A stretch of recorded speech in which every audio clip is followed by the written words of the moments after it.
Hi, I'm Callum McCarthy, Business Operations Lead at Arsenal F.C.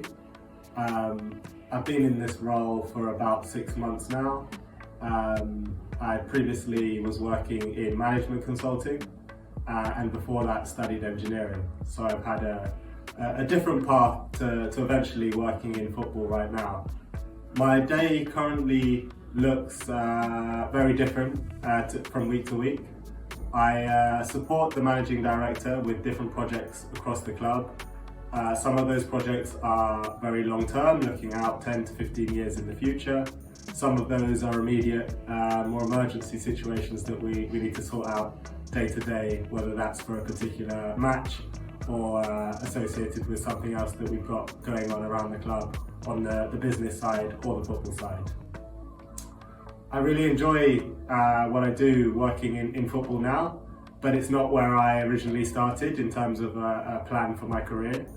I went to university and studied engineering. That came from my ability and a kind of enjoyment of maths and English at school.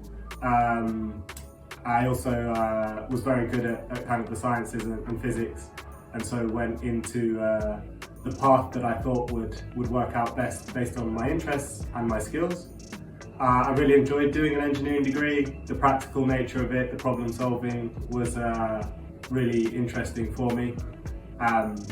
But when it came to kind of finding a job, I wasn't sure that was what I wanted to do, and so picked something a bit more general in management consulting. And having done that for 4.5 years, where I was able to work across a different range of many industries, be that healthcare, be that airlines, be that even sports itself, I then have finally landed in a position that I really enjoy, working in sport, working in football, which is something that I do spend my free time both watching and playing. So work feels a lot less like work and a lot more fun these days. I think you probably realise that I couldn't have plotted out my path, but it was definitely good, looking back now, to have a kind of plan at different stages. So I would say I almost kind of had a plan while I was at school about what I would like to do at university and what that might open up in terms of opportunities for me.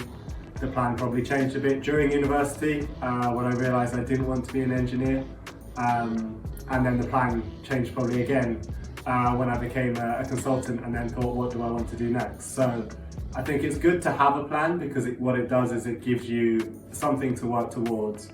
It gives you checkpoints that you can tick off and be happy about and celebrate to stay motivated.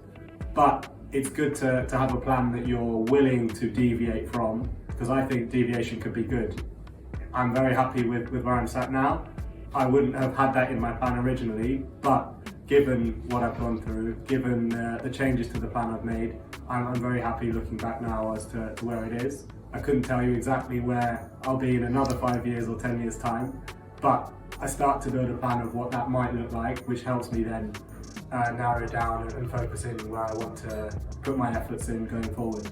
I think one is because one of the ways in which I've benefited from other people's experience is through mentoring, both in terms of my career and in terms of more kind of social scenarios too.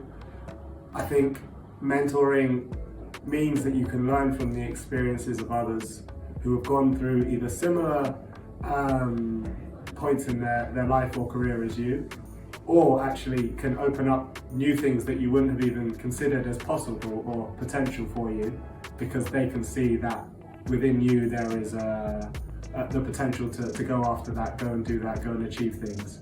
So hopefully through sharing just my story, I can either expose other people to opportunities that they hadn't seen for themselves, or spark an idea that they can go and pursue, and use some of the experiences that I've had as examples for them, as learning for them to incorporate into their own challenges and own path.